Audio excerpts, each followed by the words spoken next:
ರಾಜ್ಯ ಬಿಜೆಪಿಯ ಹಿರಿಯ ನಾಯಕ ಹಾಗೂ ಮಾಜಿ ಸಚಿವರಾದಂಥ ರಾಮಚಂದ್ರೇಗೌಡರು ನಿಧನರಾಗಿದ್ದಾರೆ. 88 ವರ್ಷದ ರಾಮಚಂದ್ರೇಗೌಡರು ಕಳೆದ 1 ತಿಂಗಳಿನಿಂದ ವಯೋಸಹಜ ಕಾಯಿಲೆಗಳಿಂದ ಬಳಲ್ತಾ ಇದ್ದರು. ಬಿಜೆಪಿ ನಾಯಕ ರಾಮಚಂದ್ರೇಗೌಡ ನಿಧನರಾಗಿದ್ದಾರೆ.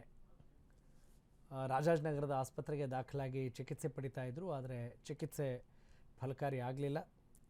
ನಸುಕಿನ ಜಾವ ಅವರು ಕೊನೆಯುಸಿರೆಳೆದಿದ್ದಾರೆ. ಕರ್ನಾಟಕದಲ್ಲಿ ಬಿಜೆಪಿಯನ್ನು ತಳಮಟ್ಟದಿಂದ ಕಟ್ಟಿ ಬೆಳೆಸಲು ಯಡಿಯೂರಪ್ಪ ಅವರಿಗೆ ಹೆಗಲಿಗೆ ಹೆಗಲು ಕೊಟ್ಟು ಸಾಥ್ ಕೊಟ್ಟಂಥ ಪ್ರಮುಖ ನಾಯಕರಲ್ಲಿ ರಾಮಚಂದ್ರೇಗೌಡರು ಕೂಡ ಒಬ್ಬರಾಗಿದ್ದರು. ಪಕ್ಷದ ಆರಂಭದ ದಿನಗಳಿಂದಲೂ ಸಕ್ರಿಯವಾಗಿ ತಮ್ಮನ್ನು ತಾವು ತೊಡಗಿಸ್ಕೊಂಡಿದ್ದರು. ಸಂಘಟನೆಯಲ್ಲಿ ಪ್ರಮುಖ ಪಾತ್ರ ವಹಿಸಿದರು. 1953ರಲ್ಲೇ RSS ಸೇರಿದ್ದಂಥ ರಾಮಚಂದ್ರೇಗೌಡರು 1970ರಲ್ಲಿ ತಮ್ಮ ರಾಜಕೀಯ ಜೀವನವನ್ನು ಪ್ರಾರಂಭಿಸ್ತಾರೆ. ಹಿಂದಿನ ಜನಸಂಘದಿಂದ ಅಂದಿನ ಬೆಂಗಳೂರು ನಗರ ನಿಗಮದಲ್ಲಿ ಮೊದಲ ಕಾರ್ಪೊರೇಟರ್ ಆಗಿ ಕೂಡ ಆಯ್ಕೆಯಾದಂಥ ಹೆಗ್ಗಳಿಕೆ ಇವರಿಗೆ ಸಲ್ಲುತ್ತೆ. BS ಯಡಿಯೂರಪ್ಪ ಸರ್ಕಾರದಲ್ಲಿ ವೈದ್ಯಕೀಯ ಶಿಕ್ಷಣ ಸಚಿವರಾಗಿದ್ದನ್ನು ನಾವೆಲ್ಲ ಸ್ಮರಿಸಬಹುದು. 2010ರಲ್ಲಿ ವೈದ್ಯಕೀಯ ಕಾಲೇಜುಗಳ ನೇಮಕಾತಿ ಹಗರಣದಲ್ಲಿ ಅವರ ಹೆಸರು ಕಾಣಿಸಿಕೊಂಡಾಗ ಸಚಿವ ಸ್ಥಾನ ತೊರೆಯಬೇಕಾಯಿತು. ನಂತರ ಹೈಕೋರ್ಟ್ ಅವರಿಗೆ ಕ್ಲೀನ್ ಚಿಟ್ ಕೂಡ ಕೊಟ್ಟಿತ್ತು. 5 ಬಾರಿ ಸತತವಾಗಿ ಪರಿಷತ್ ಸದಸ್ಯರಾಗಿ ಆಯ್ಕೆ ಕೂಡ ಆಗಿದ್ದರು.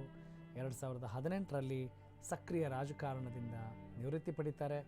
ಭಾರತೀಯ ಜನತಾ ಪಕ್ಷದ ಹಿರಿಯ ನಾಯಕ ರಾಮಚಂದ್ರೇಗೌಡರ ಅಂತಿಮ ದರ್ಶನವನ್ನು ಮುಖ್ಯಮಂತ್ರಿ DK ಶಿವಕುಮಾರ್ ಅವರು ಕೂಡ ಪಡೆದರು. ಬಹಳಷ್ಟು ಗಣ್ಯಾತಿ ಗಣ್ಯರು ಕೂಡ ಅವರ ಅಂತಿಮ ದರ್ಶನವನ್ನು ಪಡೆದು ಅಂತಿಮ ನಮನವನ್ನು ಕೂಡ ಸಲ್ಲಿಸಿದ್ದಾರೆ. ಅವರ ಕುಟುಂಬಸ್ಥರಿಗೆ ಸಾಂತ್ವನ ಹೇಳಿದ್ದಾರೆ. ರಾಮಚಂದ್ರೇಗೌಡರ ಜೊತೆಗಿನ ನೆನಪುಗಳನ್ನು ಮುಖ್ಯಮಂತ್ರಿ DK ಶಿವಕುಮಾರ್ ಮೆಲುಕು ಹಾಕಿದ್ದಾರೆ.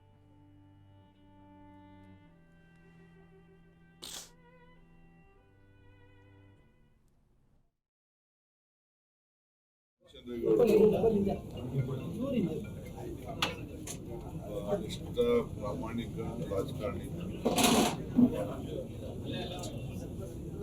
ಬಹಳ ಹತ್ತಿರ ಸಂಬಂಧಿಕರು,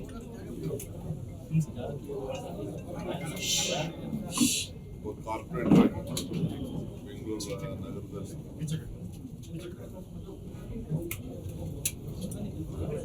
ಸಣ್ಣ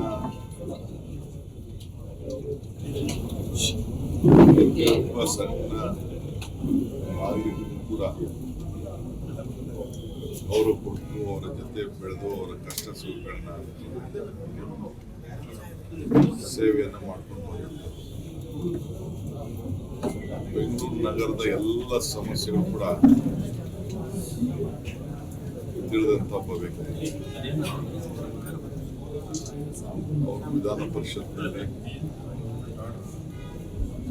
ಬುದ್ಧಿವಂತಿಂದ ವಿದ್ಯಾವಂತಿಂದ ಆಯ್ಕೆಯಾಗಿ ಸೇವೆಯನ್ನು ಮಾಡಿ ಕೊನೆಗೆ ಸರ್ಕಾರದಲ್ಲೂ ಕೂಡ ಮಂತ್ರಿಯಾಗಿ ಸೇವೆಯನ್ನು ಮಾಡಿ ಅಪಾರ ಜನಸಾಮೂಹವನ್ನು ಬಳಗವನ್ನು ಕಟ್ಟಿದಂತ, ಯಾರನ್ನು ಕೂಡ ವೈಯಕ್ತಿಕವಾಗಿ ದೇಶ ದ್ವೇಷ ಗಮನದಲ್ಲಿ ಇಟ್ಕೊಳ್ತೇವೆ.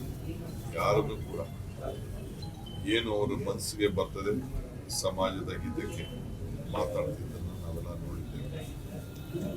ವಿಶೇಷವಾಗಿ ಅವರು ವಿಧಾನ ಪರಿಷತ್ನಲ್ಲಿ ಪ್ರತಿಯೊಂದು ಭಾಷಣಗಳು ಕೂಡ ನಮ್ಮ ಯುವ ಪೀಳಿಗೆ ದೊಡ್ಡ ಮಾರ್ಗದರ್ಶನ.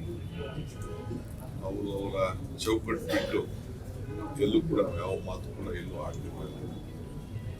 ಅಂತಹ ಸರಳ ಸಜ್ಜನಿಕೆಯ ರಾಜಕಾರಣಿ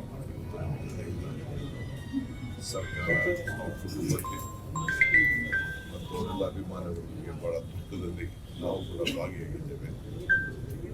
ಸೊ ದೇವರು ಅವರ ಕುಟುಂಬಕ್ಕೆ ಮತ್ತು ಅವರೆಲ್ಲ ಅಭಿಮಾನಿಗಳಿಗೆ ಈ ದುಃಖದಲ್ಲಿ ಅವರೆಲ್ಲ ಕೂಡ ಶಾಂತಿ ಸಿಗಲಿ ಅಂತೇಳಿ ನಾನು ಪ್ರಾರ್ಥನೆ ಮಾಡಿ ನಾನು ಮಾತು ಹೇಳಲಿಕ್ಕೆ ಬಯಸ್ತಾ ಇದ್ದೇನೆ.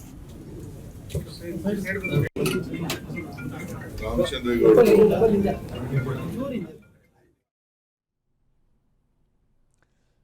88 ವರ್ಷದ ರಾಮಚಂದ್ರೇಗೌಡರು ವಿಧಿವಶರಾಗಿದ್ದಾರೆ. ಬಿಜೆಪಿ ಕಟ್ಟಿ ಬೆಳೆಸಿದ ಪ್ರಮುಖರಲ್ಲಿ ಒಬ್ಬರಾದಂಥವರು ರಾಮಚಂದ್ರೇಗೌಡರು.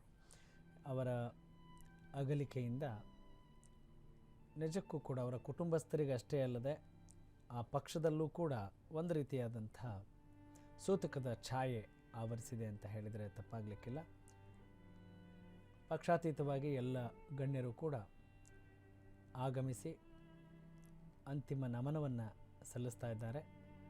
ರಾಮಚಂದ್ರೇಗೌಡರ ಪಾರ್ಥಿವ ಶರೀರವನ್ನು ತಾವು ದೃಶ್ಯದ ಬಲಭಾಗದಲ್ಲಿ ಗಮನಿಸ್ತಾ ಇದ್ದೀರಿ. ಮುಖ್ಯಮಂತ್ರಿ ಡಿ ಕೆ ಶಿವಕುಮಾರ್ ಸೇರಿದಂತೆ ಭಾರತೀಯ ಜನತಾ ಪಕ್ಷದ ನಾಯಕರು ಕೂಡ ಆ ಸಂದರ್ಭದಲ್ಲಿ ಹಾಜರಿರೋದನ್ನು, ತಮ್ಮ ನಮನಗಳನ್ನು ಸಲ್ಲಿಸ್ತಾ ಇರೋದನ್ನು ನಾವು ನೋಡಬಹುದಾಗಿದೆ.